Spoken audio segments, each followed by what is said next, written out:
So we talked about prevention, and now we're going to talk about intervention. But I probably should have finished off last time. I run late. I didn't want to run late. I have a quick survey. How many of you in your schools have a formalized K1 phonemic awareness training program, Tier 1, that all the kids get? How many of you have that? Okay, just a couple. See, I've been taking this unscientific informal survey around the country now for about a year and a half, and this is about what we get. You probably get maybe 5% of hands to go up. What that means, and I'm not trying to be negative here, folks, but what that means is, as in the United States, we're not doing Tier 1. So all the stuff you hear about Tier 1, we're not doing it in the United States, other than maybe 5% of schools, if my unscientific survey holds true. And this might be why we're getting the same results we've gotten all the way along. We're not getting the benefits of everything I just talked about, because that's not something we're doing. So that's an easy step to take. Because as I said, you can do just several minutes a day throughout the whole year, or you can do, like I said, breakout groups for, now, no, they did those 30 minutes of groups for 4 days a week for 7 weeks. They didn't just do phonemic awareness training, and they didn't just do phonic training. That was a big part of it. So there's really not as much involved to move these kids forward as we would normally think. So here's some of the prevention programs that are out there on the market. Well, first of all, there's a lot of experimenter design programs. They're not commercially available. It took me a while to figure out how to do that little frowny face. And so they're in file cabinets in researchers' offices somewhere. Then you have the Florida Center for Reading Research. Now there's a distinction here between research-based and based on research. So this stuff is all based on research in the sense that the Florida Center for Reading Research isn't going to give you a program that as a program has been studied directly. What they're going to give you is a whole lot of activities and techniques that have all been shown to work. And then you've got Road to the Code, Bonita Blackman. That was reviewed by it was done in a number of studies and reviewed by the reading panel. Phonemic awareness in young children, I made reference to that. That originally started as a Dutch program. That did the whole year. Ladders to Literacy, I have all those here, somebody say. Ladders to Literacy, Interactive Strategies Approach, which was used, Valentino Scanlon and others used that in some of their studies. Other programs, the old Rosner program, it's got a real long track record. It worked years ago. It worked now if you used it, if you can get your hands on it. It went into dumpsters years ago when we started adopting a more holistic approach to reading.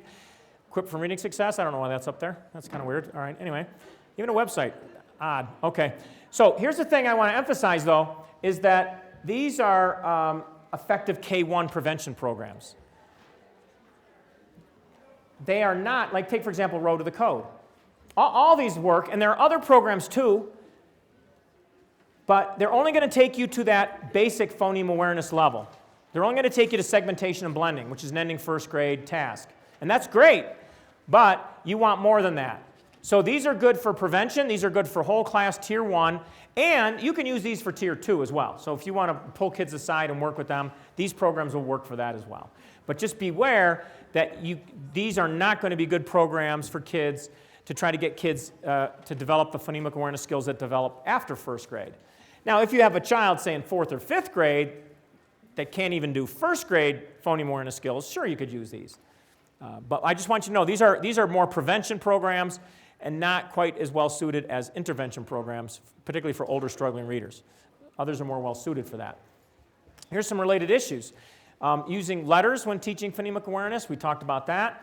Properly enunciating your letters, right? Now the vowels are easy, but where it gets tricky is with some of the consonants. We know that M doesn't say M, right?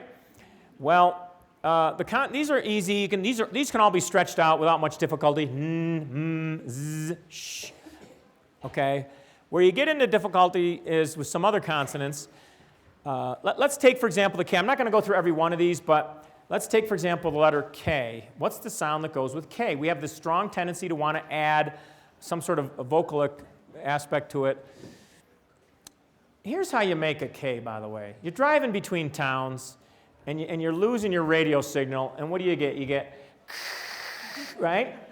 Now, if you can do that and you shorten it up, That's the K. Now, there's a difference between vocalized and non-vocalized consonants. I learned this from the speech pathologist. I've learned a lot from speech pathologists over the years, and I include some of it in my learning disabilities course, and I have some speech pathology majors in there, and they come up and they go, you know, all this time you talk about speech pathology stuff, you really know it. I'm like, yeah, because I got it from all you folks, right? So, in fact, what I've done is I've proclaimed myself a self-proclaimed, I guess you proclaim yourself self-proclaimed, a self-proclaimed amateur speech pathologist. What do you think of that? In fact, in my home, now that we have grandkids and they're over a lot and we do a lot of babysitting, everybody in my house is a speech pathologist, just so you know. Nobody's actually had training or an internship or anything. So my grandson, who's 5, okay, you know, when he was like 3 and 4, he made his L's like a W. Now that's a little difficult when your name is Luke. So he was Wook for a long time, okay? But because he got the speech pathology services from our house, he now has good pronunciation. All right, so anyway, so vocalizing and non-vocalizing. By the way, this is something you can teach kindergartners because it's concrete. It's not something your kindergartners or first grade, their parents even know about. This is speech pathology stuff, and you can teach it because you can teach anything to kindergartners that's concrete.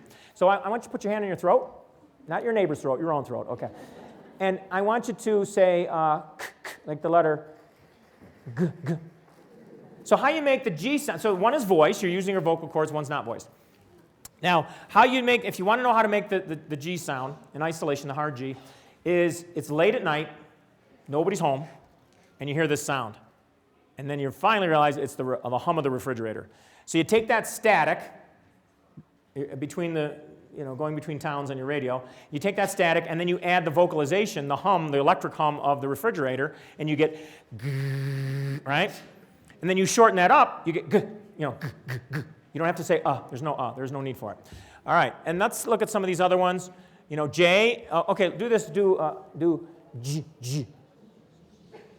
Ch, ch. C, J, and CH, one is voiced and one is not voiced. So the hardest ones, of course, are these stop consonants, as they call them. And these actually do not have sounds that are truly independent of the vowel that's attached either before or afterwards. Because what they're doing, see, what are consonants? Consonants are a restriction of our airflow. Vowels, there's a very, very slight restriction. We're not doing much by way of restricting. But consonants are restricting the flow of air through our vocal cords. And so what's happening with these consonants is they stop the flow. So you say a word like, T-O-T, like little child, right? You're starting out with a stop, you're stopped, and you're just going to that O, and you're stopping again. Tot, tot. So what's the T? The T is the position our mouth is in as we launch into that O sound. That's what it is. Now, if we use something which didn't used to be a word but is now, you put a B at the beginning, the only difference is the position your mouth starts in. Bot, tot. So they really gain their reality, so to speak, from the position your mouth is in as you make those. And I've experienced this directly because my name is Dave. And from far away, you can't hear the initial consonant. So you hear people a distance off, you think they say, Dave, and they're really saying, hey. And I turn and look. I don't know that guy, right? And then what makes it really troublesome is my oldest grandson, who's 7, his name is Gabe. Gabe. And from the next room, you can't tell the difference between Gabe and Dave because they both have that, right? You hear the A sound. All right, anyway, so how do you pronounce these without a vocal sound? These are technically impossible. How do you pronounce them without some sort of vocal addition to it? It's not ba, ta, ba, da, pa, and ta. That's not what it is. How do you do it? You cheat. How do you cheat? Well, you use that when I talked about the vocalization. All vocalization involves your vocal cords, but whispering involves no vocal cords. So, for example, T would be the sound, if you know anything about drums, my son's a drummer, he's everything, drummer, guitarist, you name it. And so you think of what's called the hi-hat. That is the cymbal where you press your foot on and it opens and closes. Well, when it's closed and you hit it, that's the sound of the T. Right? So you're doing the T, and you are not vocalizing, not T. Has a vocalization, but T does not. Now, with the P, you're doing the same thing, no vocalization. P is when you ever get like a little hair on your, just like here, and you're trying to get it off. You get a little sand, you're at the beach, a little sand. Now, you don't have to get that little extra, like you're trumpeting, but you just, right? So that is the P sound. Now, it's a little harder with the B and the D because those are vocalized.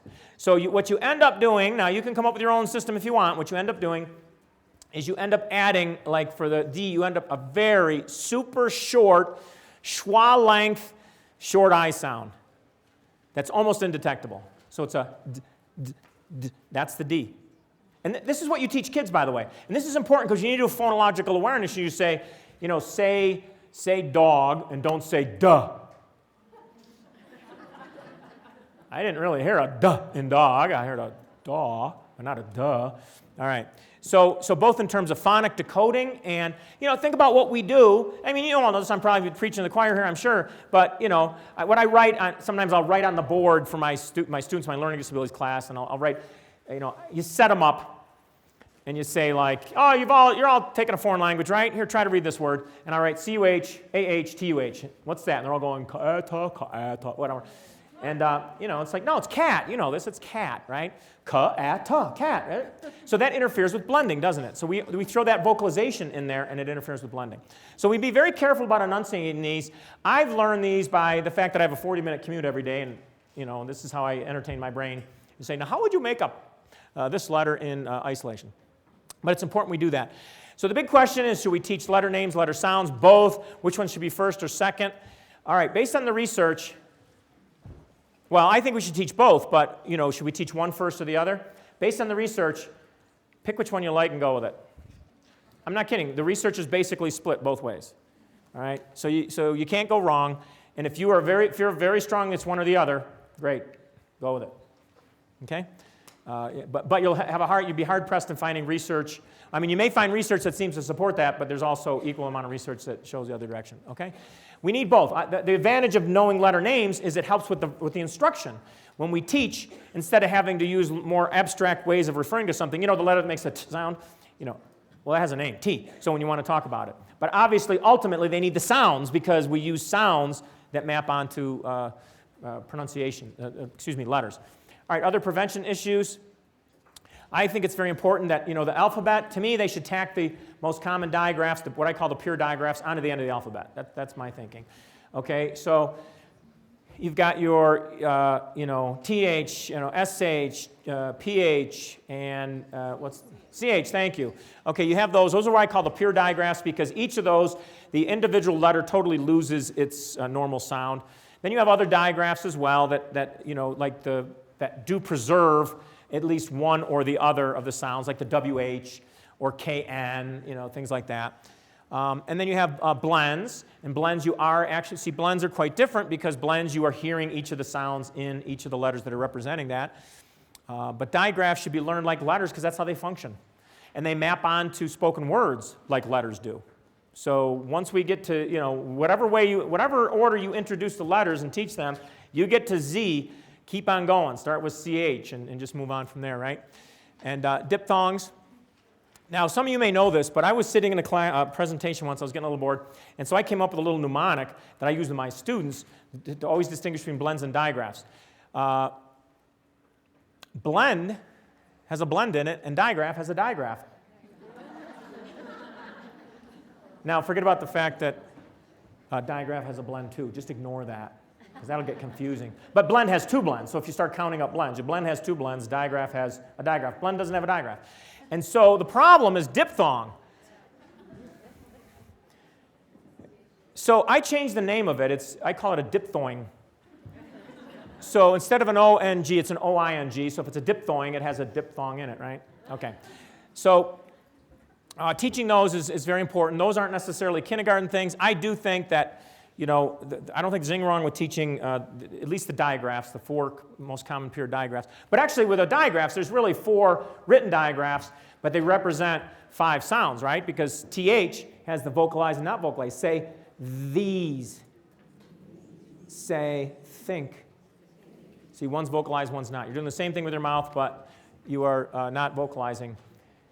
Multisensory learning of letters. I want to make a comment on multisensory learning, and folks that have a lot of OG training and some of the offshoots. One of the things is that multisensory learning is great for letters. It's great for letters because of the nature of the paired associate learning that goes on. Paired associate learning is some of the toughest learning that we have. And after a while, the two associations of two things that are not, arbitrarily attached, and I say arbitrary. When I say arbitrary, I mean that it could have been different, right? So we could have assigned a different character for a certain sound. And in fact, you go to other languages, some of the sounds, the same letter might sound different in, say, Spanish. So that's what I mean by arbitrary. Not arbitrary, people use the word as if it means random, but it's not the same thing. Okay, so you have these arbitrary associations. Well, if they don't go reinforced very long, they start falling apart. And so that's why we forget the names of people sometimes, and we forget bits and facts, right? The reason we don't forget the sounds that go with letters and the names that go with letters is because they're in constant reinforcement every time we read. So paired associate learning is some of the weakest learning in terms of anchoring in our memory, but because it's constantly reinforced every time we read, it's built into it, right? So we're lucky with that. And we don't need, and I apologize, you may not want to hear this, or you may want to agree with me, but we don't need multisensory learning for words. So we do multisensory activities for words. But think about it, that's coming out of a concept without understanding how words are actually learned. Words are learned based upon orthographic memory. So if we spend lots and lots of times having kids do tracing in the air, tracing words on paper, there's nothing inherently wrong with that. It's just not a very efficient way of accomplishing that task. And it was developed at a time when we didn't understand orthographic mapping. So multisensory working stuff with, anything you can do multisensory for letters is great. Having them trace things out in sand, having them dip a big art brush and write on the blackboard the letter. Of course, it's great because then it just dissipates and it disappears. You don't have to worry about it, right? Having them using sidewalk chalk, using the gross motor activities. Those little 9x9 trays in sand, sandpaper cutouts of all the letters of the alphabet, and the kids have to, not look at the letter and feel it and say, hey, that's the letter P, right? Oh, that stuff's great, because that really builds in that letter sound knowledge. So I strongly recommend that. But in terms of multisensory learning for words, we really don't have any evidence that that is an efficient way to learn and remember the words, because it's trying to plug it in a way different from the efficient way that we know how orthographic memory works. Embedded picture, distributed practice. Distributed practice is very important. So instead of teaching a certain thing at a certain point in the day, take things and reinforce them at various points of the day. And this is also especially true for things like I just mentioned, like the paired associate learning. So kids are learning letter names, letter sounds, whatever you're working on. If you have a packet of flashcards, flashcards can be great or flashcards can be a waste of time depending on how you use them. And so let's say you have a packet of cards that you want to reinforce. You did something earlier. Do it again later in the day. Take 2 minutes to do that. Say if you're learning letters or letter sounds and you got the alphabet up on the chalkboard, any point in time, take your pointer, the real one, forget about this laser stuff. And then you can just say, you can tell the kids, depending on the time of their kindergarten year or whatever, you could say we're going to do names, or you could say we're going to do sounds, and then you start pointing randomly at different ones to reinforce that. So the idea is coming back at various points throughout the day, doing quick little reinforcements goes a long way towards helping this really sink in, help solidify and consolidate the memories for kids. Embedded picture mnemonics looks like this. So they've done studies. Unfortunately, there are not a lot of studies. There's probably about a dozen studies, if even that much. And those studies go from the 80s up until recently. So it's not been a major source of research when you spread that across all those decades. But they all find the same thing. They find that if you have the sound, something associated with the sound embedded in the picture, so they're flower, if flower is your keyword, and you use a flower, just, apple, that type of thing, and you have a picture of an apple, they found that using just that is no better than not using the picture, unless it's embedded within the picture. So if you want to use apple, you create an apple that has the lowercase a built into it, and they learn it. The best one, it's not up here, the best prototypical one, if only you could come up with one for every letter of the alphabet like this, is the S with snake, right? You put a little snake head on the end of the S. Kids pick up on learning this much more quickly when it is embedded within the letter, okay? So, so when the first sound of the word or the key word is embedded within the letter, you draw the letter, picture letter.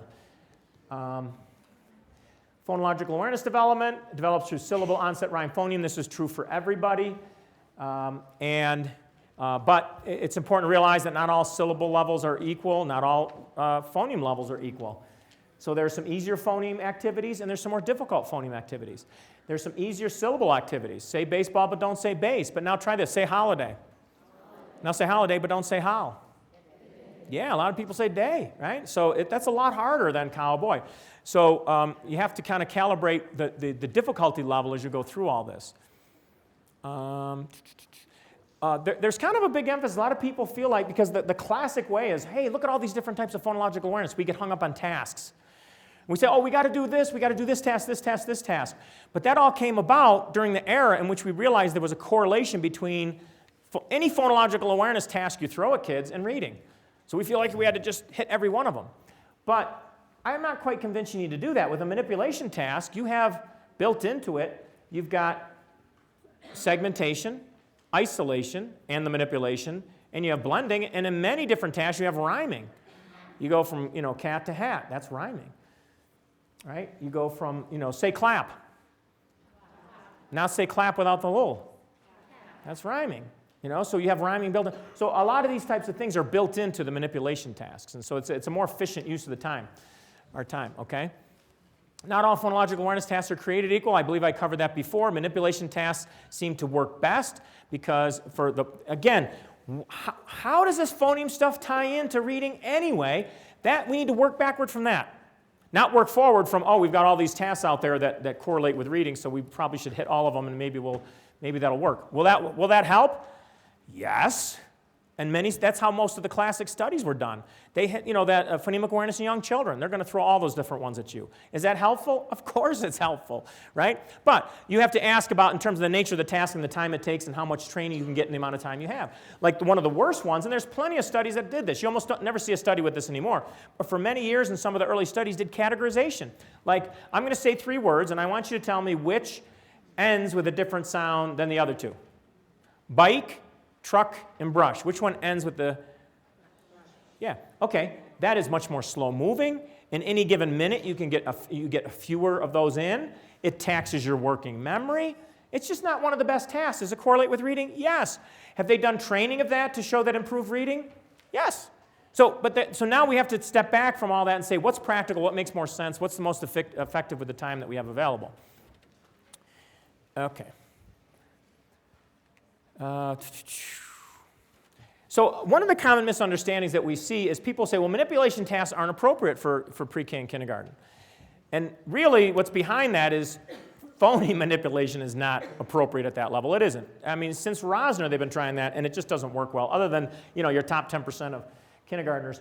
But this happened with the C-top. During the development of the C-top, they tried that, went back to that same well, found the same thing Rosner found 2 decades before. And so they modified the C-top so that now they use manipulation, but it is at the syllable level. So syllable level manipulations are perfectly appropriate for as late preschool to early kindergarten. And so we have to pull apart task versus level, task versus goal. Our goal is to develop phoneme proficiency in kids. Our goal is so that kids can instantly, unconsciously segment any word that's thrown at them. And how do we get from point A to point B? So the question is, what's the most efficient way to do that? And we get hung up on the tasks because, as I said, all those tasks correlate with reading, some more than others. By the way, manipulation tasks correlate more highly with reading than any other task, which makes sense because it's kind of building those other tasks into it. So that's why I promote manipulation. I'm not saying it's the only way to go about it, but that is what seems to me the most efficient way to go about it. I just said that, didn't I? Okay. It's in your handout, so I can move on. All right, so findings from the intervention research on word level reading. There's a caveat, folks. Caveat emptor. I told you I studied classical Greek. This isn't classical Greek, that's Latin. I took Latin for a year in college, my senior year. We had an adjunct come up from Cornell University to teach us, and I don't remember any of it. But I know caveat emptor means something like buyer beware, right? So here's the thing. How do we determine what's effective? People call stuff research-based, evidence-based. We come up with more clever terms. Research-based, evidence-based, empirically demonstrated, right? We come up with all these terms. What does research-based mean? I have to tell you the status of that term research-based. Research-based means one thing alone. You see it attached to a program? It means one thing alone. It means please buy our program. I'm not kidding. Most programs that call themselves research-based have never been the subject of a research study. But interestingly, some programs that call themselves research-based have been part of a research study and shown to not work. So when they say they're research-based, they're right. So research-based doesn't necessarily mean effective. They put it on there because they want you to please. I know of 4 programs, and all of them are popular, that on their website, they either make a link or make at least a reference and an embedded within a bunch of other references that they kind of hide it in, etc., that shows that their program doesn't work. 4 programs shows their program doesn't work. Isn't that amazing? Because they're kind of counting on the fact that we live in this day and age where, you get your new update of, Adobe Reader, and you got a 42-page document. Do you agree to these things? And you click, I agree. Now me, I'm an honest person, so I feel like I got to read all 43 pages before I click I agree. You folks probably lying. Just say I agree. I read the whole thing, right? I'm just kidding. I don't read all that. But that's the age we live in, right? So the idea is you get the little synopsis, you get the little abstract, and they're raving about it, and they got these anecdotes over here, and what they're anecdotes, and they are trying to convince you that this is a great program, and collectively it really seems that way. They wouldn't put a study up that didn't work, right? Well, read it, and it shows it didn't work. 4 different programs. Now, there may be more than 4. I don't know. Those are just 4 that I happen to stumble across. And I'm not going to, my point isn't here to name names. They're all programs you would have heard of, and you're probably using. Okay, so, all right. One way to look at effectiveness is raw score improvements.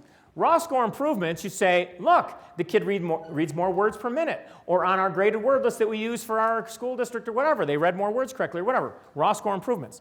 The problem with raw score improvements is it doesn't really tell you if it's effective, because think about it. We have a child who's a weak reader. Our goal is for that child to catch up, not to continue being a weak reader, but just showing better results. Because the thing is, you can get farther and farther behind while making raw score improvements. If you're doing a distance race in cross country or whatever, a track race or whatever, and you're doing a distance race, you could be number 10 out of 10 runners. You're moving forward, but you may be getting farther and farther behind the person in the 9th place, right? So we have to go beyond raw score improvements. You need to have raw score improvements, but that doesn't necessarily tell you if the program is effective. Statistical significance. Statistical significance does not tell you if a program is effective. You know what it tells you? Statistical significance tells you that the difference between 2 groups, we had an experimental group and a control group, the distance between those 2 groups, the average, is unlikely due to chance variation. That's all it's telling you. When I look at these studies, I read a whole study, and I have plenty of studies I've skimmed too, don't get me wrong, but for studies that I think are significant that I want to know about, I never trust the abstract. I have found too many abstracts that are inconsistent with what's actually in the report. And one of the things is that they'll say the experimental group showed a significant improvement compared to the control group. Now, when I hear, I've been doing this psychology stuff for, when you think high school, it's like I'm going to have my 40th high school reunion coming up next year, and it's like I took psychology my junior year, school course, then I took as an undergraduate course my senior year in high school, and so I've been doing this psychology stuff for a long time.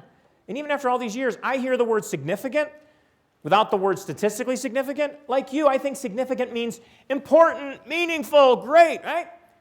Wah, wah. All right, no. These studies, they'll say statistically, and they'll say significant, and you read down in and you find that they made 3 standard score point gains.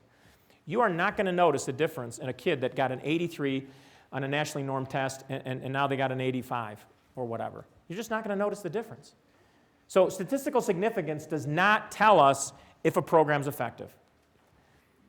Then you have what's called, I already said that, didn't I?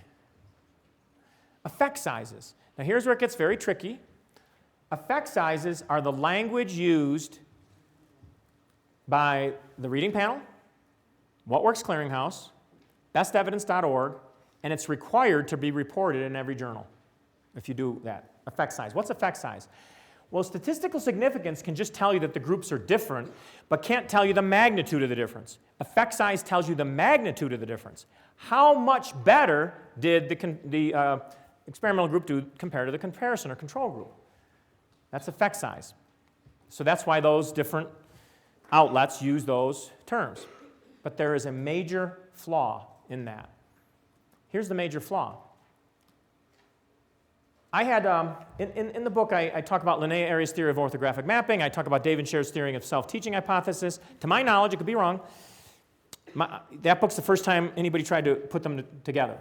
And a little background to that that's not in the book is in March of 2013, I went down to City University of New York, Manhattan, kitty corner from the Empire State Building, and I met with Linnea Airey. David Scher was on sabbatical at her university, and the three of us sat around the table for an hour and a half talking about all this stuff. And I came back and I said, if what they're saying is true, and I think there is because they both have lots of research to show what they're saying is quite accurate, it should show up in the intervention literature, shouldn't it? So what I did is I went back to my office. I was on spring break, and I'm sitting around. I'm going through. So I went through the reading panel. I didn't do it all in one day, but over the course of the next couple of weeks, I went through every study the reading panel reviewed on phonemic awareness in their first section of the reading panel and phonics, which is their second session. Every one of them had statistical significance to make it into the reading panel, and every one had a good effect size. Now, I'm not going to give you some heavy-duty statistics here, don't worry. But most of you here, I'm sure, know the idea of a standard score, where the 100's the midpoint, and a standard deviation, say, as 15, 85 would be one standard deviation below the mean, 115 would be a standard deviation above the mean. So I'm going through, and my language as a school psychologist is standard score points. Effect size works on that same curve idea, but instead of 100 being the midpoint, like on a standard score, 0 is the midpoint. If you took college stats, you might remember that as a z-score. So one standard deviation below the mean means a -1 effect size, -1.0. I haven't lost anybody yet, right? It's pretty easy.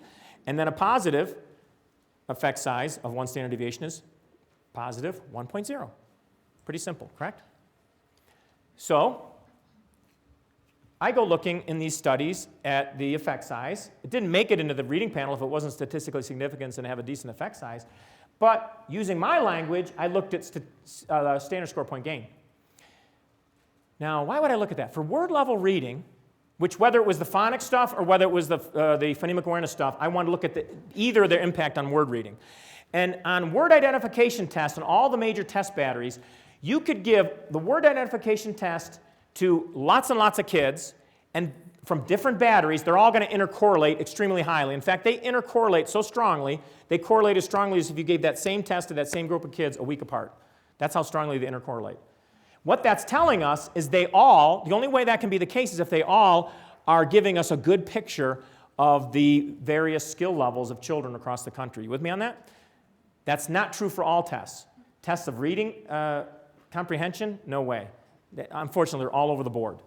But for word identification subtests, we have a very stable reference point for how well a child is doing compared to their peers across the test. Just pick one of the 5 or so major untimed word identification subtests, and it'll tell you. So to me, that is a better index, I assumed, of if you're making progress or not, because that's telling you, are you catching up? I was at the 10th percentile, now I'm at the 20th percentile. I'm catching up. So I started going through the reading panel, and I started noticing things. I thought, wait a minute, this had a good effect size, but they only had 3 standard score point gains. Okay, let's go to the next one. Looking at this one, wait a minute, they had 14 standard score point gains, and their effect size was pretty close to what this one was. What's up with that? So that kind of got in the back of my mind, and I started reading for the book, I had to review the reading research, intervention research, and some more modern ones. So I'll tell you, in 2012, Journal of Learning Disabilities did a study, and they had an effect size of 0.49, half a standard deviation. That translates, if a standard deviation is 15, half of that's 7.5. Now, when you get to 7.5, you're going to notice a difference. The child's not catching up, but you're going to say, he's reading a little better. We'll notice that. What was the standard score point gain? So the effect size of half a standard deviation, what was the standard score point gain? 0. How did that work? Oh, the control group went down during that year, and they're being compared to a control group that dropped down dramatically, and so that was the effect size compared to the control group. Compared to other kids their age across the country, they made no progress. They didn't catch up at all. That's odd. Okay, 2010, Annals of Dyslexia, right? The IDA technical journal. Torgerson and colleagues, that was Vaughn and colleagues, top these are all top research teams, top journals. So Torgerson and colleagues did a study in 2010, and they had a 0.53 effect size. Now, a 0.49 and a 0.53 are a statistical dead heat. So half a standard deviation, basically, right? All right. What was their standard score point gain? 22. These kids went from low average to average, below average to low average, or even higher. These kids made huge gains. Where do you get the half a standard deviation? Where do you get that from? As it turns out in that study, you see, the American Psychological Association tells us how we write things up, in papers and things, and they changed the name. They don't call it, we're not supposed to call it control group anymore. I still old school, I do it from time to time. It's called a comparison group. Is that some sort of political correctness? I have no idea. But it makes sense because in this kind of context, a control group, the researchers have no control over. You go into a school and you say, whatever remediation that you're using, that's the control group, but we have no control over that. As it turned out, whatever this school was doing for their remediation that was the point of comparison, they had a 14 standard score point gain. They had a highly effective program in place. And so suddenly that 22 and that 14 aren't that far apart. In fact, they're about as far apart as that other study was that made 0 standard score point gains. So the half a standard deviation between, with zero standard score point gains versus 22 were both half a standard deviation. So if we use effect size as our index of effectiveness, we would say the 22 standard score point gains and 0 standard score point gains are equivalent, and that's ridiculous. They're not. What's the difference? One is using a stable point of reference. The other is using a moving target. See, I told you I went to Liverpool High School. We graduated at 850. Actually, where's the other person that graduated from Liverpool? Where is she? We have someone in the room that graduated from high school from me. What must have been many years after me, right? Yeah. Okay. So you might know this, and you might remember this. I mean, we were the biggest high school at the time. Years and years went by. Never lost a single track meet. Now I was one of the fastest kids on my street, so I go out for track. And when you have a high school like that, the heat, right, which we run in, they always do the fastest first and the next group of fastest. If I ran in the first heat, every single race in the 2 years, my junior, senior, every single time I ever ran in the first heat, dead last. So you would say I had a negative effect size, wouldn't you? But if I ran in that second heat, I might come in second or third place. So I had a positive effect size. That's how effect sizes work. Which heat did you run in and how did you do compared to the people in that heat? Standard scores are a different index. There are 6 people on the other end of that 100-yard dash. Well, for me, it was more like the 100-yard jog. On the other end of that 100-yard dash with stopwatches. And they will tell you how fast you went regardless of which heat you were in, won't they? That's what standard scores are like. Let's fast forward to 2017, this year, Journal of Learning Disabilities. This must have been a botched job. Who were these researchers anyway? They were from 2 colleges. MIT, yeah, and Harvard. Okay, so they were from Harvard and MIT. Obviously didn't know what they're doing. So anyway, they did a study, top journal, Journal of Learning Disabilities, and they found a 0.96 effect size. Folks, that's almost a whole standard deviation. Isn't that amazing? That means like these kids got to be catching up. And so it comes out to basically 14 standard score points. And what was their standard score point, their actual standard score point relative to the population? Nearly 0. They made about 1/2 of 1 standard score point. How did that happen? It was a one-on-one, 100 popular program that's sweeping the country right now, folks. A popular program, one-on-one for 100 hours. They made 0. They did not make a full standard score point in gain. And in fact, actually, on the time test, which tests your sight word learning, the test of word reading efficiency, they went down 4 points, 4 standard score points. How did that happen? It was a summer tutoring program. What happens to struggling kids who have dyslexia over the summer? They go down. So the kids with dyslexia went down, their comparison group went down a whole standard deviation. Do you get the point that I'm trying to make? We can't use effect sizes, folks. And that's very disconcerting because that's what the reading panel was based. Now, the good news is when you line up all the stuff the reading panel said using standard score points, they were right. But you look at the What Works Clearinghouse, and what does that say? Oh yeah, reading recovery, great program, great effect sizes. Not good standard score points. Okay, so the studies that they reviewed didn't even report standard scores. But studies of reading recovery that have standard score points, it's about 3 standard score point gains. So it's very disconcerting, but we cannot trust when you read about the effectiveness of something that's based on effect size. You just can't. And this is a very awkward situation because when I found this, when I discovered this, I had never heard this before. None of the smart people came up with it. And I told you, I was a C, D student in high school. I almost flunked out of college. I'm like, uh-oh. This kind of scares me. Should I even put this in there? But the studies that I reviewed and that I used are all famous studies that all the researchers know. They just didn't look at it from this angle.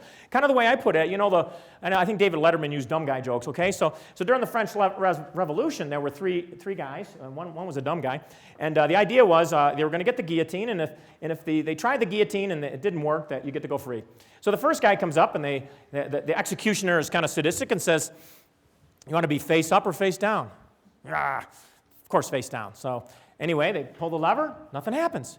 Hey, you get to go free. Hey, buddy, fix that. What's going on? Okay, got it fixed. We're all set. Next guy comes up. Hey, you want to be face up or face down? And guy says, face down. He said, say this. Okay, face down. Pull the lever, nothing happens. Guy gets to go free. They're getting really frustrated. Come on, we're setting these guys free. Get this thing fixed, right? Yeah, I think it's fixed. Third guy, the dumb guy, gets up there and goes, and they say, do you want to be face up or face down? Face up. And so he's face up, and then he goes, hey, wait a minute, I can see the problem from here. Okay, so I'm the dumb guy. I looked at it from a completely different perspective. But interestingly, one of the things that made me go ahead and put it in the book was because Torgerson and then Flynn Zhang and I don't know, I'm blocking his name. He's been a longtime editor of the Journal of Learning Disabilities. They did a review of literature. You know what they said? They said, maybe at some point we should do a review based on standard scores. And they didn't. Nobody had. All right. So it's very awkward because now where do you turn? I mean, because at this point, because it's something I kind of stumbled across, it's like, what do I say? You can't go to, you got to read my book. I mean, it's kind of awkward. But now the good news is some other researchers are catching on to this and saying, we need to take a fresh look. Now, what I'd love to do is approach the What Works Clearinghouse people and say, you know what? Most of those studies you reviewed, because about 75% of those studies do have standard scores in it. Let's go back and take a fresh look, and let's use standard score points. But it only works with word identification. It does not work with reading comprehension because the correlation among the tests is about 0.9, but the correlation among reading comprehension is about 0.3 to 0.6, so it's not nearly as good. Okay, so we can't use effect sizes. So what we need to do is we need to look at standard score point gains. And very often people, and I found this out later on down the line, but very often people that are promoting things that aren't effective always say, oh, you can't use standard score point gains because it doesn't show smaller improvements. Right. We want big improvements, and we have plenty of studies to show big improvements using standard score points. And the exciting part about it is that it corresponds very directly with the word reading literature of Aryan share. That's what's exciting, even though they're completely independent. Okay, so let's take a look at those. So the unknown origins of RTI, we kind of talked about this. RTI was based upon the studies I talked about with prevention. Also, Valentino and colleagues, there was one study that prompted Tier 2. These weren't just abstractions. These were actual studies they were basing it on. And Tier 3 involved Torgerson and colleagues down at Florida State. Valentino and colleagues were at our sister campus down the road at State University of New York at Albany. And look what happened with these cases. So with Valentino et al., they screened, I think I covered this in a little more detail, right? Farther in the notes, can you look ahead? Do I cover that in more detail? Because I don't want to spend a lot of time saying it now. Yeah, actually I got it on the next page.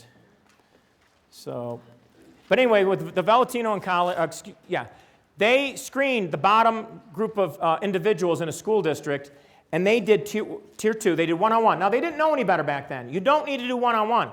Many studies have shown 1-on-3 works as well as 1-on-1 as long as the children in the group all have similar needs. You don't put a hyperlexic and a dyslexic in a small group of 2 because that's not going to work. They have totally different non-overlapping needs. So what happened was, I went over the Foreman study. What happened here is they took those bottom, they had 9% of their kids were in the bottom 15%. So they took the bottom 15% of kids in those districts out of 1,400 kids, and they worked with these kids for 15 weeks in first grade, one-on-one, and they did intensive phonemic awareness, and they did a phonics instruction, and look what happened. They got only 3% of the kids at the end of the study were in the 30th percentile, 1.5 in the 16th percentile. That's the stats they came up with just doing the math. Oh, by the way, not all the kids did equally well, and so some of the kids did an additional 8 to 10 weeks in second grade, the beginning of second grade, to get this result. Torgerson and colleagues, he did 3rd to 5th graders, so somebody that worked with older kids. This is very encouraging. We've got other studies that show really good improvements with older kids as well. And 3rd to 5th graders, look at that. Bottom 2%, the most severely reading disabled kids. Bottom 2%. Can we move the dial? They did. They made 1 standard deviation of gain, and look, 2 years later, it went up 18 points. The study was over. The study was over, and they continue to go up 18 points. Now, if I take the orthographic learning research and interpret the word intervention research from that perspective, I would say they made these kids good orthographic mappers. And as time went on, they added more words to their sight vocabulary, and therefore they started closing the gap even more. That's my interpretation. Do I know that for sure? No, because I have to tie together 2 research literatures that hadn't previously been tied together. But here, look at this. Was that one only 15 weeks? This was 8 weeks. The bottom one? The bottom one was 8 weeks. That's it? Is that it? It was 60-some hours. They did one-on-one twice a day for 50 minutes, 5-0. 50 minutes each? Each kid, one-on-one. No, each session, or 50 minutes twice a day? 50 minutes twice a day, 100 minutes a day. Wow. But Only 8 weeks. other studies have shown that you do that same kind of thing spread out over time, so it may take you, but here's the thing. So it may take you only just maybe 3-4 months to get through it. Here's the thing. Most of the studies that got these standard deviation results, they only took half a school year or less. The Foreman study was a whole year, but most of the others took a half a school year or less. Another Torgerson study did 2 years, but most of the others, I've identified 17 different studies that had roughly a standard deviation gain using these kind of principles I'm talking about, and only maybe 3 of them went more than half a year. And again, this has been replicated with older kids and adults. All right, so look at the growth here. Again, I have to apologize because only one side is going to be able to see this. But, most of you can see it. It's just that one corner you might not be able to see this. I have to use my pointer here. Now, look what happened here. They all start out. They did the screening in kindergarten. They screened these kids in kindergarten, and look how much lower these kids were that were in the intervention group. This was a middle to upper middle class, the school districts. It was across a couple school districts, and they were upper middle class. So you see this growth right here? That's not truly average. That's high average growth. So these kids here, for example, the top dots there, those kids that wasn't like a 100 midpoint. Those kids were, I don't remember exactly, but they were somewhere like, 108, 110, 112.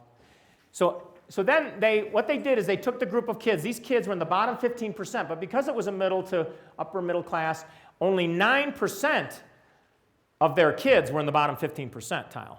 You go to a lower socioeconomic and you may get 27% or in the bottom 15%. You see what I'm saying? But either way, as you know, dyslexia knows no social economic bounds. And so they looked at these kids and nothing happened. They took data in the fall of kindergarten. Nothing happened yet. The study didn't start yet. Here we are in winter of first grade. Look at these kids are getting farther and farther behind as time went on. These kids are making slightly better progress. Then they did the intervention in the spring of first grade. Now, stop and think about this. For children, to do an intervention for children to improve, they need to actually make more progress than their typically developing peers. That's quite a challenge. Look at the chart. They did. Every group did. Every group moved faster than their peers. These are high-achieving peers, folks. The group that this wasn't the whole rest of the school, but these were other kids that they pulled aside and they tested at each point. Now look what happens. This is very exciting. This is the start of summer. The intervention ended for these 2 groups of kids. They broke it down. They were very clever, kind of artsy. They came up with really clever terms for the different groups, as you can see. Very limited growth, good growth, very good growth, okay? So the kids that had, all of them were in the bottom 15%, but look at the kid, the top, and they were all almost evenly distributed, so you can almost say a quarter of these kids in the bottom 15% was in each group, roughly speaking. And so half of those kids were discontinued because they were above the 40th percentile. So they got them above the 40th percentile by the end of first grade, and then look what, they didn't drop off. But look at over the summer. only the lowest of the low, the lowest quarter of the bottom 15% went down over the summer, like almost everybody goes down over the summer, the weak kids. That's the only one. Even the next quarter of kids in the bottom 15% actually maintained their level over the summer. There's no intervention over the summer. It's pretty amazing. And then you saw this upward trend. Now, these folks got additional 8 to 10 weeks in second grade. These folks were done. But look at they continued to grow. No additional intervention. Now, keep in mind, there might have been some school intervention with some of these kids. They had no control over that. But most of the kids did not. They certainly were not part of that intensive study, and they continued to grow. The top group, the very good growth, they had average scores. I think it was pretty close to 100, if not a little bit over. And then the next group was like mid-90s. And these kids never quite made it to that middle average, but they were obviously much farther ahead. Look at the trajectory they had. And look at how that trajectory got changed with those kids. Now, if that sounds amazing to you, you understand why the federal government, after funding this study and others like it, said, we need to ramp this up for the whole country.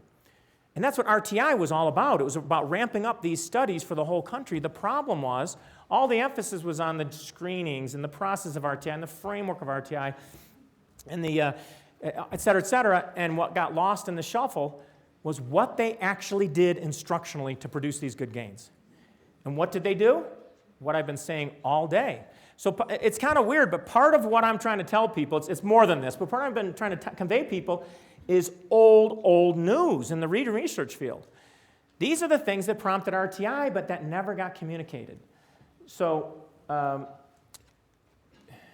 all sounds too good to be true. So RTI was designed to capture these results.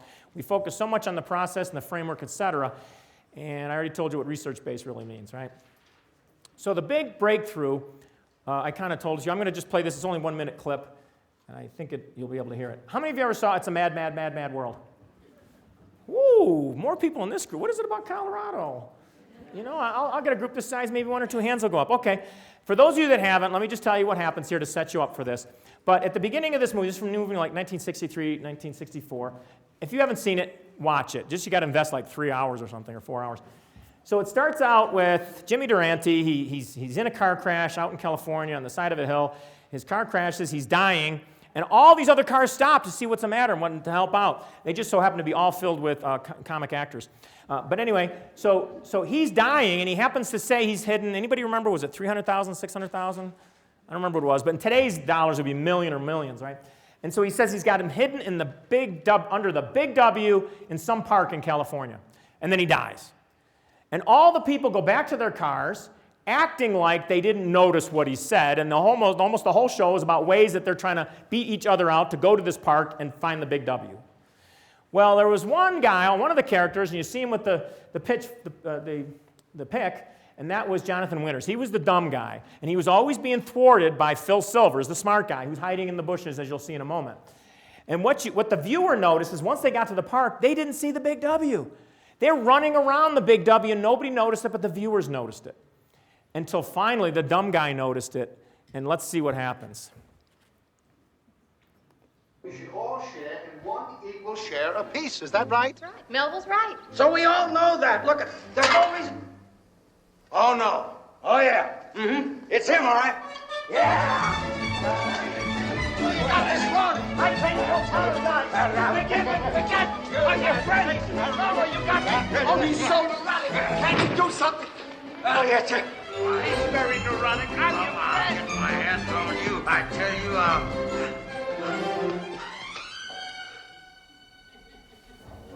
I had that same dumb look on my face. Why, that's it. Sure. Look. It's a big W, I tell you. It's a big W. Okay, what's the big W? All right, what's the significance? There have been a whole bunch of reviews of research, a whole bunch of reviews of the intervention research, close to 24 since 1999. They looked at socioeconomic status, age of the students, length of intervention, group size, blah, blah, blah. Only the age of students and socioeconomic status consistently showed a difference in the intervention, not in the word reading level. So socioeconomic status has a huge impact on word reading level. They were looking at the benefits of intervention. socioeconomic status had a much smaller impact than they would have guessed. And the same thing with age. So the idea of catching them early, that's very important, but maybe just a teeny bit less than we thought. The statute of limitations doesn't run out. The other ones, length of intervention, group size, severity of problem, across studies, we don't find any effect. But all these studies, all these reviews were done on effect size, and effect size involved moving targets, so you've kind of the findings are a bit muddied. So the big W basically was saying, well, first of all, this is good news that those aren't the major driving factors, because we can't change socioeconomic status in these kids. We can't change age. And group size is problematic if we have to only do one-on-one, right? So it's really good news that those factors are not the determining factors in outcomes. So what was the determining factor? This is part of the big W. It was instruction. It was instruction. It wasn't these other factors. So the big W was looking at standard score points rather than effect size, looking at a more stable point of reference of growth than effect size could possibly afford, because effect size involves moving targets. So what I found was that about 85-90% of the studies had 0 to 9 standard score points, but then you had another small percentage, 10 to 15%, had 12.5 as the lowest in this group from Annals of Dyslexia, 1991, Alexander and colleagues, and up to 25. Simos and colleagues et al. In a journal, which you probably all subscribe to, your school probably does, you might not see it all the time, called Neurology. Neurology, do you get that at your school? No. Why was it neurology? Because they did brain scans before and after. And they got 25 standard score points. And everything in between, most of them were kind of in the 14 to 17 range. So what happened was I did a refinement. I went back over that stuff when I was preparing the book, and I found that I could break it down into two groups. The first, 0 to 5 standard score points and 6 to 9.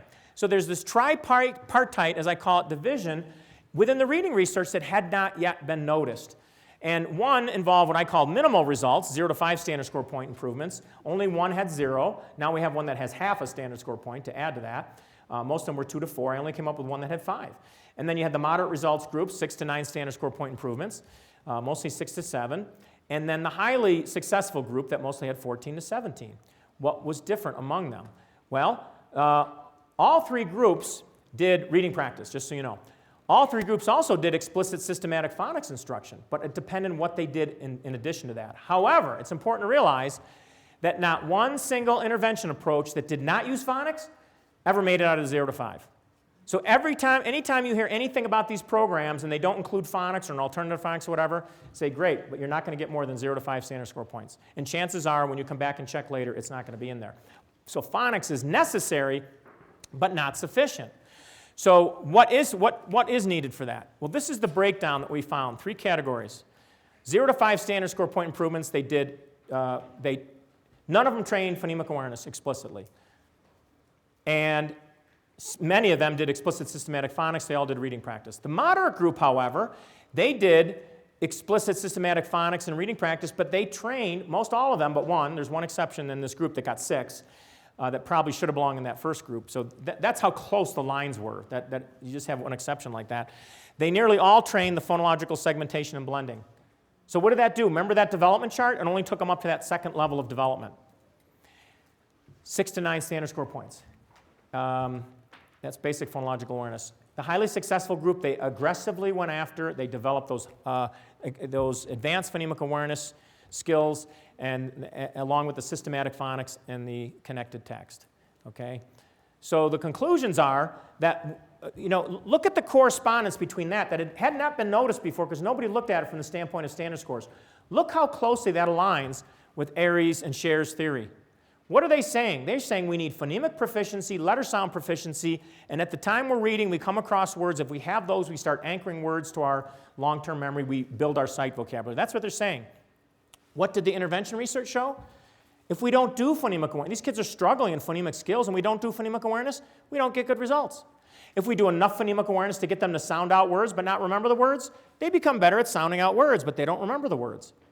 But if we go after and develop the phonemic skills, and we develop the letter sound skills both to automaticity, look what happens. There was another footnote to that. There was one study that only had 10 in that third group. Only had 10.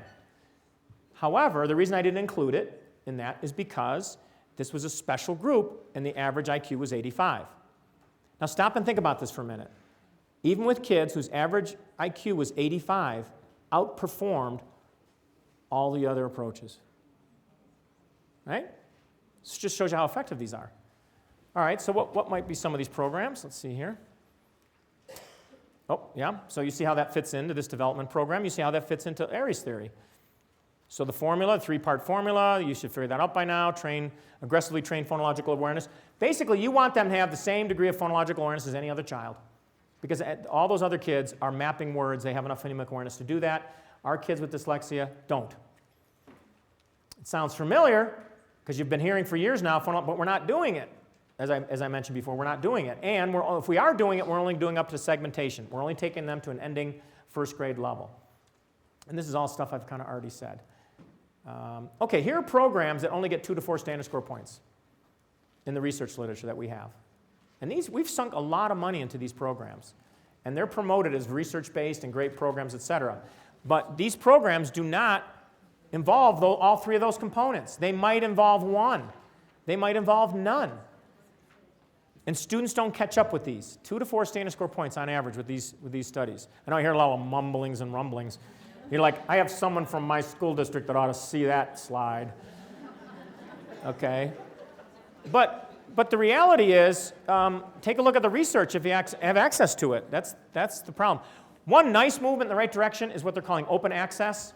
So when you go to publish an article, a research article, in many journals now, you're given the option, once it's already gone through the process and yes, you've been approved, which a lot of the journals I send stuff to have a 90% rejection rate. And I'm competing with people that are big teams with whatever, and so that's why I don't most of mine keep getting recycled and whatever. But, so they're very competitive. I keep going for Yankee Stadium. I should go for like the men's softball league down the road. Because there are other journals that are a little bit easier, but I keep going for shooting for the fences. All right, so anyway, they offer authors, they say, or teams of authors, it's better if you got a team, they say, for X number of dollars, it could be anywhere from $1,000 to $2,000. They say, for X number of dollars, this can become now public domain. So if someone comes and visits our site, they're free to download it. And that's it. I mean, those journals, they got to pay the people that run those journals, right? So they can't just get this stuff out there for free. You can get stuff free through a university library if you have access to that. But more and more of this is happening. What's happening is teams, you got 5 authors on there and they go, $1,000, we each kick in 200. And yeah, okay, it's worth it. We think this is enough value that we think the whole general public should be able to get at this. And then they can distribute it freely. See, when you do a research article, you produce it, what some people do is they go tuck it away in their website. They're not supposed to do that. But when you do the open access, that you can do that. So that's good. That's a good step in the right direction. We're getting more open access for some of these studies. Gold standard phonics programs. This is maybe tough for a lot of folks here, but the reality is these programs are good, and they supply one of the major components of becoming proficient at reading, and that's the letter sound skills. But most of these, what we get out of it, they stop at that second level. Most kids, unless you're in that mild group. If you're in that mild group, those kids are going to take off. But if you're in that moderate to severe phonologically disabled group, these programs might improve your letter sound skills to the degree that your nonsense word reading goes up dramatically, but the real word reading doesn't show the same kind of improvements. You add the phonological, the more advanced phonological training to these, and you've got a program that's going to give you much better results based on what we see when we piece these together. Also, a lot of people are doing reading comprehension intervention, and they understand, if you read it to them, they would understand it, but they're doing reading comprehension intervention to try to help kids get better at reading comprehension intervention when their problem is word reading. Does reading comprehension intervention improve reading comprehension? Yes, but to a very limited degree in kids whose word reading is very weak. So that's an issue, that's a concern, and that's in that 0 to 5 category. So examples of successful programs, by the way, that have these 3 key elements to them. You got the experimenter designed. I copied and pasted from the other slide, so I don't have to search to figure out how to do the frowny face. And then you got the Linda Mood, which used to be called Auditory Discrimination in Depth. Now it's called the LIPS program, but it's not being promoted like it should be. Instead, other programs are being promoted. But yet, here's the thing. All these programs, they all had equivalent results. So like I said with the prevention stuff, you can't say one of these is better than the other. We just don't have research to say that. They all have equivalent results. Oh, one thing I never mentioned, remember those 3 studies I told you with those vastly different, when I highlighted those 3 studies? Yeah? They all use the exact same word identification test, just so you know. Anyway, so what I want to say about Lindamood is not that it's the best one out there, because there are others that do equally well, but it has more data. In other words, there have been more studies that have used this to show these great results than any other program that's out there. So the one they're promoting now doesn't have the same level of results in the studies that are out there. Interactive Strategies program is now in book form. That was the one Valentino and colleagues used in the study that prompted Tier 2. And they've done more studies with it with younger kids, they've done it with older kids, et cetera, and finally they put it in book form in 2011 by Guilford Press. Phonographics also gets those good results as well. Read, write, type. I'm a little concerned about this because there's only one study. The other ones all have more than one study. Now, read, write, type is interesting in this regard. Let's assume that further studies would show the same thing. It's interesting in terms of its effectiveness because there's not so much of the heavy-duty manipulation activities, phonemic manipulation, but instead they seem to go at it from a standpoint of, more like the mapping concept. What they do is they introduce words orally first, break them up, and then introduce the printed word. Isn't that interesting? So possibly, and I don't know this because there's only been one study that I know of, but possibly they're kind of developing that mapping in a different angle. Could be. I don't know. Discover Reading out of the Reading Foundation in Alberta, Canada. They've been doing this for years. Actually, they did ADD for years, and they switched to phonographics, and now he's doing Discover Reading, which is proprietary. You could get trained there, and they are trying to get it out in the schools. They're doing some pilot studies in schools. But you go into their clinic, you pay a chunk of money, kids go in poor readers, they come out good readers, and that's sustained over time. They have an incredible reputation for all the results they've gotten. They've gotten those results from the Lindamood ADD, phonographics, and now Discover Reading. And all 3 of those do the same thing in terms of they do the intensive phonemic awareness training and the intensive letter sound training, and they do reading practice, those 3 elements. So other programs that use advanced phonological awareness, Rosner cuts across both. See, these other programs aren't so good for prevention. These programs here are for intervention, not prevention. But Rosner, and there that popped up again, I don't know how. So there are some programs like these 2 that cut across the whole realm. So you can do it for prevention or you can do it for intervention. So all of them. Now, the way it says all studies, that you got to fine tune that because the read, write, type didn't do a lot with that, but it was in a study alongside the LIPS program. So it was in that same study. And they had very good outcomes, actually equivalent. So here's what I want to tell you, something else. Fluency, that's been a big issue. What is involved in fluency? That's it. That's the key to fluency, is the size of your sight vocabulary. In other words, if you have a large sight vocabulary, you move through text very easily because all the words are jumping out at you effortlessly. Then you can focus on comprehension. One part of fluency, to be fluent and have the proper intonation and stuff like that, when you have the proper intonation as you're fluently reading, there's a built-in sense that you kind of understand what you're reading as you're going along because you wouldn't know when to intonate. So there's more to fluency than just the size of your sight vocabulary, but the sight vocabulary takes up the lion's share of that. Because if you have children that don't have a large sight vocabulary, their fluency drops down dramatically. This isn't just an inference I'm making. This is based on research. What kind of research? Well, some of the studies, they will have kids read words from lists. No context. How many words can you read in 1 minute or 30 seconds or whatever? And then that large group of kids, some strong, some weak, they will have them do paragraph reading, fluency. And guess what? The kids at the top in context-free reading lists, reading the fastest, are the ones that read the paragraphs the fastest. The kids that know the fewest words in that list are the ones that read the slowest and all the way down. The correlation is very high. In fact, the correlation is about as strong as if you gave 2 different list reading tasks or if you gave 2 different paragraph reading tasks. Doesn't matter. You give either one or the other, you get the same kind of result. That's one of the reasons we know that the size of your sight vocabulary determines your fluency. But there's another reason. You got to think about this one for a minute, especially late in the afternoon. It takes a little bit of thought here. So they do studies. They'll take 4th graders, for example, and they will expose 4th graders reading at a 4th grade level, and to that, they'll expose them to like 6th or 7th grade text. Guess what happens? Their fluency drops down dramatically. Then they take 4th graders who, let's say, they're reading at a 3rd grade level, late 2nd grade level. They give them early 2nd grade text, and guess what happens? Their fluency goes up dramatically. But I don't want you to miss this. Think about that for a minute.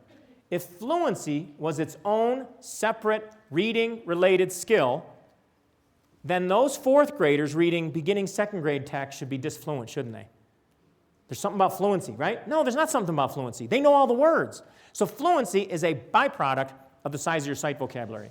But when the reading panel sat down in 1997 to review studies, it came out in October 2000, when they sat down, there wasn't a whole lot on fluency. And they even said that in their study. They couldn't even do a meta-analysis because there wasn't a lot of good stuff on fluency. A lot of talk about fluency, but there wasn't any good research yet. But it was in the early 2000s that it started to emerge, the kind of research I talked about, where they said, guess what? It's not its own separate things. But what do? Everybody talks about the big five. And they say, fluency is one of those elements. So let's work on fluency. How do you do that? You want to know how to work on fluency? Turn kids into good orthographic mappers. You turn kids into good orthographic mappers by all the principles I talked about today. They now add words to their sight vocabulary more and more, and then over time, their sight vocabulary grows, and then those children have better fluency.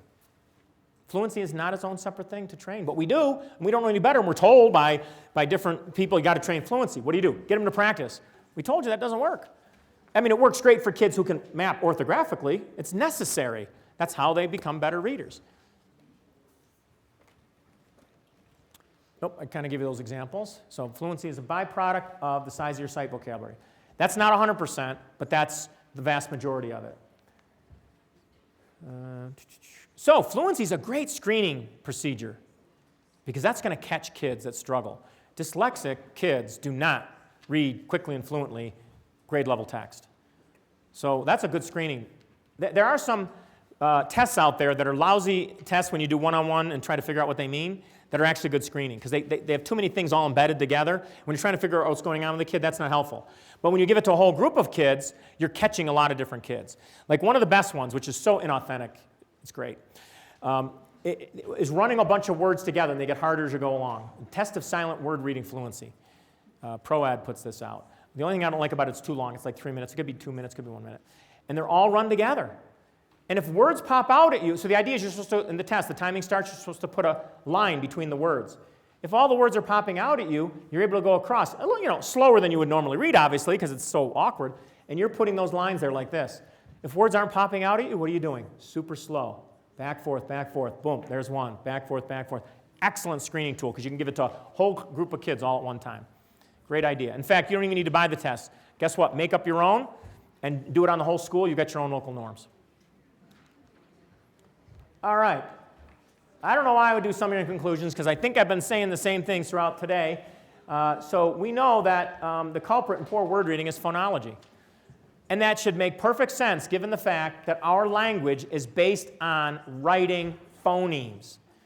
And so the minute we start detaching ourselves from that and start looking for other things is the minute we are, I think, moving away from some of the best approaches that we can use. And it's very exciting that the word orthographic learning literature corresponds so well with the intervention literature. I know this is like one of the worst things you can do at the end of a day, but I'm going to do it anyway. I know we have a few minutes left, and I have more stuff I can say. In fact, like next week or week, I'm going up to Wyoming and doing two-day back-to-back. How grueling. I mean, pray for those people. And so I have a lot more to say, but what I'd rather do now is take the time to open up for questions. And I know what happens. There's always some people, end of the day, they're like, don't ask questions. Let's get out of here. Don't ask questions, all right? But I just want to open it up to questions. I know some of you have asked questions, but I would like to entertain that. I know some of you approach me, during the breaks and everything. What are some questions? And by the way, just to prevent that thing about, the pressure of not asking questions, nobody's leaving here till the assigned time. Yes, question. What's that? Group size has no effect? Yes, it does have effect. As Torgerson said, 1 on 4 is the magic number. You get beyond 1 on 4, you start to see a drop-off in the benefit. But it's so important that you match kids for skills. You want to make sure that one of the studies, the Valentino study that prompted Tier 2, a study was done down in New Jersey. They went to Albany and said, hey, give us that program. That was just a file cabinet program they put together. And they said, we want to do a study. And they replicated that. And they did 1 on 2 and got the exact same results. So, but what they did was they as they noticed in groups of 2, they grouped them according to their screening results. But when one kid started taking off and the other didn't, so about every 2 weeks, they might do some reassigning of kids in the group. So they always kept, because otherwise, if you have 2 kids at 2 different levels, you're doing 2 different lessons. So if you can do 1-on-2, 1-on-3, 1-on-4 can work just as well as 1-on-1 if the children are of a similar, and if it's not like you got 4 kids that are on the all-Ritalin team, right? Yeah, so you know, we know, I mean, I haven't even said anything about attention. We know that is a huge, huge part of instruction, right? Well, my recommendation for that, by the way, is to use a bunch of techniques that are very brief, and you can move from one thing to the next to the next. Research, in a whole different realm than what I talked about today, research shows that the amount of actual reinforcements kids get in any given thing in terms of responsiveness per minute or whatever, or per half hour, whatever, is way lower than we find in the research studies that produce good results. So you want to think of some ways that they can get quick interactive. You may or may not like the old DISTAR reading mastery, but one of the strengths of that program is the kids got a lot of responding in a very short amount of time. And so we have to think about that. So we have to think about designing our lessons in such a way that we can do a bunch of short, brief tasks and move from one thing to the next. Another thing that I learned from McGinnis and his program was when you do reading, you know, one of the ways you're going to have problems with a reading group is when kids with attention problems is you do round-robin reading. So the minute she starts doing her turn, she's looking off all different directions, right? Well, he did something, he had, and I saw it in practice, and it was great. You first hear about it, you go, ooh, that's kind of weird, right? But you see it in action, you try it, it works very good, and you get used to it very quickly. It's choral, solo, with each line. So let's say if this group is going to read a paragraph, but no, because there's too many in the group, all right? But so this group is going to read paragraphs. You read the first line. Everybody reads the second line. Now, you could go around. You don't want to do that, okay? But kind of mentally, you keep track of how many times, and then you go next. So nobody knows who's going to be next. So everybody has to stay on task. So everybody reads the first line or second line. Then I look at you, or we have a little system. You read the third line. Everybody reads the fourth line. You read the fifth line. You see what I'm saying? And that keeps kids on task. Now, choral reading in and of itself is not highly effective, but the fact that you're keeping kids on task and you're not wasting time calling kids back to attention, et cetera, you know, and kids do get that individual feedback and do get that individual reading is a much better use of our time. So that's something to kind of keep in mind to make our groups more effective. Yes?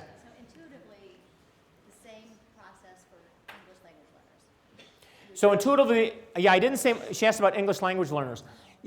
They fit into the simple view just like everybody else. Yes, many studies on the simple view of reading. For them, the issue is language. Now here's what's interesting. The best, for children that have already learned to read in one language and say they came to this country, maybe in 3rd or 4th or 5th grade, the best predictor of, they call it L1 and L2, the best predictor of L2 reading is L1 reading. The other thing is phonemic awareness developed in one language carries over in phonemic awareness in another language. You could do, if you want, you could buy, if you can find one, you could buy a Spanish phonemic awareness program and do it with your English-speaking kids, and they're going to benefit from it greatly. Because it has to do with these sound I'm not recommending that, but what I'm saying, it has to do with kids hearing a word and being able to pull it apart. So if anybody wants to look into this, there's a book by Esther Geva, G-E-V-A, University of Toronto. She's a specialist in the area. She has a 2014 book that mostly talks about assessing, but it covers all the stuff on ELL, all the research. There's so much research on that, and it's all very encouraging in the sense that it's not some special thing. Yeah, there's some special aspects to it, but in terms of the word learning, they have the exact same challenges that everybody else has. Going back to the group size and everything, what would you say is the minimum time? She said, going back to the group size, what's the minimum time, meaning? The amount of time for that intervention. The amount of the time for intervention? A day. A day. I don't think there's a good answer. She wants to know how much is the minimum time per day. See, what I can do is, if I know of something, some research on that, I will tell you.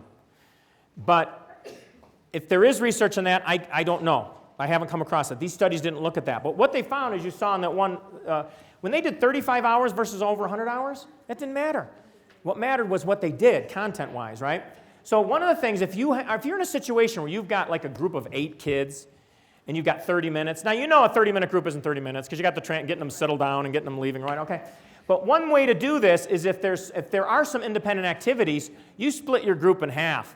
And you have those other kids do stuff, and then you work with those 4 more intensively, and then at a certain time, you switch over, okay? And you're likely to get better results. So if you got, let's see, out of if you got 12 minutes per group of good, lots of reinforcements, lots of opportunities, that's going to be way better than 28 minutes, stop it, be quiet, pay attention over here, we're doing this lesson now, et cetera, because you're not really getting a full 28 minutes in that context, and kids are more looking around. So we have to sometimes think creatively about how we implement this, because we don't all have the resources. You don't need one-on-one, but we want to do our best to get group sizes down to, and here's the thing, if you're doing K1 prevention, you're going to have smaller group sizes anyway.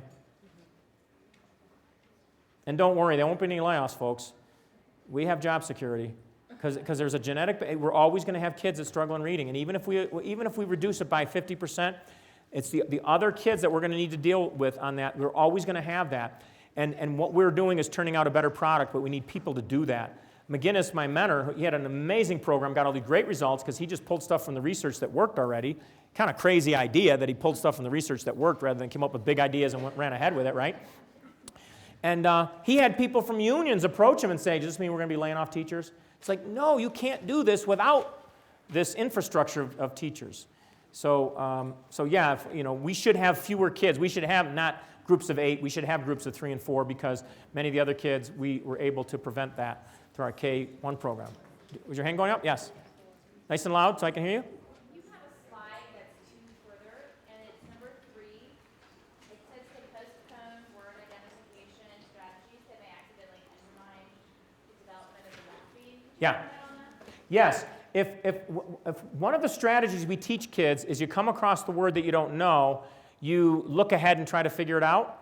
Think about what is involved in mapping. Mapping is making a connection between the pronunciation and that spelling pattern. If I get it right and move on as a result of the context, I've missed that opportunity. Yep. Yes. Oh, sorry. Yeah, that's okay. Go ahead. Okay, so if once kids are orthographically mapping, will spelling skills follow reading? Have you shown? So she said once kids are good at orthographic mapping, will spelling skills follow? Yes. Are there any other questions? That's a tough issue because we don't have research. In other words, the research doesn't, normally the spelling doesn't like take off. Okay, so the problem is whether it's a word we know, we just have one more, the person that was behind will answer that, we're going to stop. But the problem is that every word gets added to the sight vocabulary one word at a time. It's a big part of David Scher's thing. Every word gets added. So if all of a sudden I waved a magic wand and she was dyslexic but now was great at orthographic mapping, the next day you're not going to notice a difference. If she can now remember the words she reads, she has to read a lot and start adding words to the sight vocabulary. Well, the same thing has to happen in spelling, but spelling is harder because spelling requires a more precise orthographic level of processing. Think about it. As adults, we're much easier at reading words like tongue and kernel and rendezvous than we are at spelling words like that, right? So there's a more deeper level. So once the child can do that, I can't give you a study, but I'm giving you my intuition. Then we need to kind of go back around and start pointing out those connections with words and what's irregular and what's not and how we spell it and practice the spelling. So no, I don't think we have any evidence that it's going to magically, probably just the letter sound knowledge is going to transfer to better spelling of regular words, but to an extent. Yes, and one last question. You spoke earlier about finding the compensators using the tower and the C-cop, and that was best with the younger students. And you hinted that there was something else for older students. I work in middle school. If I hinted there was something else for older students, that was accidental. I don't know. No, the test of word efficient. Middle school, it will work. I noticed that I had mixed results at the middle school. Some kids it was helpful, some it wasn't.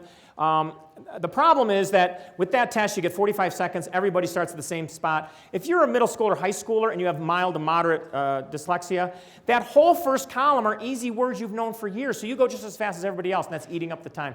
So the point is, older kids don't get to the harder, more challenging words. I wish it was designed a little differently. But I did have some benefit at the middle school. By the time it was in the high school, only the most severely reading disabled kids seemed to show up on that. So no, I don't know of a good alternative.